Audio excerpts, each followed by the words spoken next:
સ્વાગત છે। બિહારમાં ખીલ્યું ગુજરાતનું તેજ। નેશનલ પેરા એથ્લેટિક્સમાં સાબરકાંઠાના 2 ખેલાડીઓએ 3 ગોલ્ડ મેડલ જીતીને મેળવી ઐતિહાસિક સિદ્ધિ। ધર્મસગરે ગોળાફેંક અને ભાલાફેંકમાં ગોલ્ડ મેડલ તેમજ અજય મોડિયાએ F35 કેટેગરી ગોળાફેંકમાં ગોલ્ડ મેડલ મેળવી જિલ્લાનું નામ રોશન કર્યું। બિહારના પટના સ્થિત પાટલીપુત્ર સ્પોર્ટ્સ કોમ્પ્લેક્સ ખાતે 13 થી 15 માર્ચ 2026 દરમિયાન 21મી national athletics championship for cerebral પાલ્સીનું ભવ્ય આયોજન કરવામાં આવ્યું હતું। આ રાષ્ટ્રીય કક્ષાની સ્પર્ધામાં જુદા જુદા 19 રાજ્યોના 300થી વધુ ખેલાડીઓએ ભાગ લીધો હતો, જેમાં ગુજરાતમાંથી કુલ 40 ખેલાડીઓ ઉત્સાહભેર ભાગ લીધો હતો, જેમાં સાબરકાંઠા જિલ્લાના 2 સેરેબ્રલ પાલ્સી ખેલાડીઓએ પોતાની મર્યાદાઓને પુરુષાર્થમાં બદલી કુલ 3 ગોલ્ડ મેડલ જીતીને સમગ્ર રાજ્યમાં સાબરકાંઠા જિલ્લાનું નામ રોશન કર્યું છે।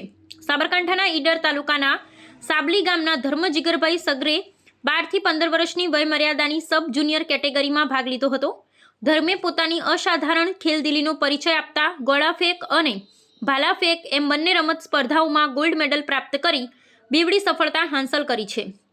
વિજયનગર તાલુકાના ખેલાડી અજય મોડિયાએ પણ રાષ્ટ્રીય સ્તરે પોતાની પ્રતિભા સાબિત કરી છે। અજય મોડિયાએ F35 કેટેગરીમાં ગોળાફેંકની સ્પર્ધામાં પ્રથમ ક્રમ મેળવી ગોલ્ડ મેડલ જીત્યો છે। આમ સાબરકાંઠાના આ 2 રત્નોએ મળી કુલ 3 સ્વર્ણ ચંદ્રકો જિલ્લાની ઝોળીમાં નાખ્યા છે।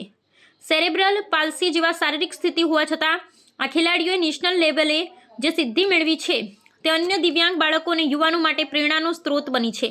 જિલ્લા વહીવટી તંત્ર અને શ્રી યુવા વિકલાંગ સંગઠન મંડળ સાબરકાંઠા દ્વારા આ વિજેતાઓને હાર્દિક અભિનંદન પાઠવવામાં આવ્યા છે। ગુજરાતના 40 ખેલાડીઓના પ્રતિનિધિત્વ વચ્ચે સાબરકાંઠાના આ યુવાનોએ જે પ્રદર્શન કર્યું છે તે દર્શાવે છે કે યોગ્ય તક અને પ્રોત્સાહન મળે તો દિવ્યાંગ ખેલાડીઓ પણ આકાશ આંબી શકે છે। Reporter MD Parmar Sabli.